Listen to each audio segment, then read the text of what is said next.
महाराष्ट्रात विधानसभा निवडणूक पार पडली। यामध्ये महायुतीनं एक हाती सत्ता मिळवत मोठा विजय संपादन केला।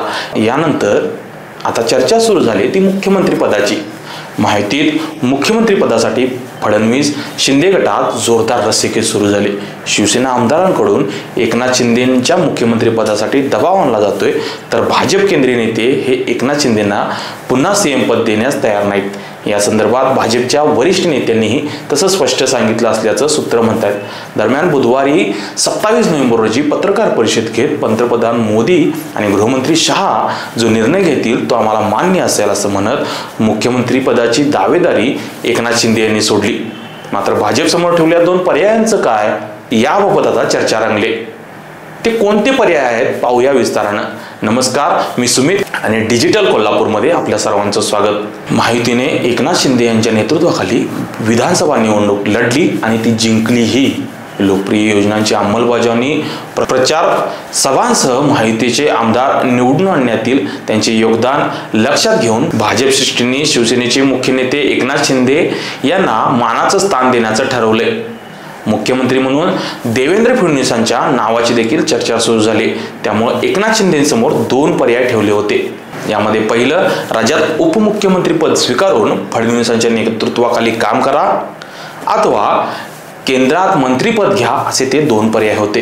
या पर्यायांपैकी एका पर्यायाची निवड करण्यासाठी भाजप नेत्यांनी शिंदेंना 72 तासांची मुदत दिलेली। मात्र एकनाथ शिंदेंनी याबाबत अद्याप कोणतंही भाष्य केलेलं नाही। उलट भाजप समोर त्यांनी दोन अटी घालत नेत्यांनाच भाजपच्या बुचकळ्यात टाकले।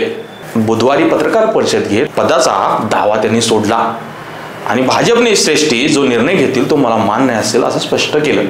मात्र शिंदेंनी भाजप समोर ठेवलेल्या त्या दोन पर्यायांचं काय झालं, याबाबत आता राजकीय वर्तुळात चर्चा रंगल्या। कारण एकनाथ शिंदे हे उपमुख्यमंत्री व्हायला तयार नाहीत आणि त्यामुळं शिंदेंच्या अटी भाजप मान्य करणार का, याकडे आता सर्वांचं लक्ष लागले।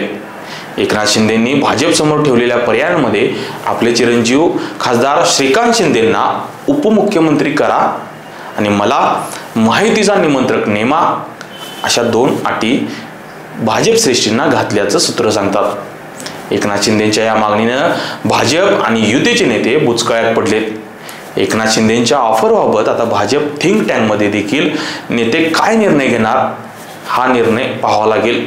एकनाथ शिंदे हे मुख्यमंत्री पद सोडण्यास राजी असले तरी श्रीकांत शिंदेंना थेट उपमुख्यमंत्रीपदी बसवण्याचा निर्णय भाजपच्या नेत्यांना कितपत रुचेल हे बघावं लागेल।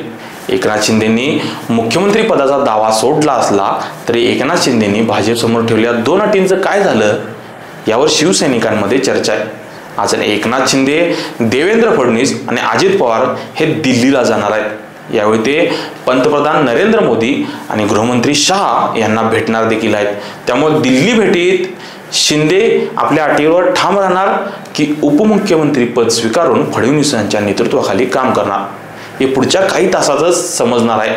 मात्र शिंदेंनी टाकलेल्या गोगलीनं भाजप नेते देखील बुचकळ्यात पडलेत हे नक्की।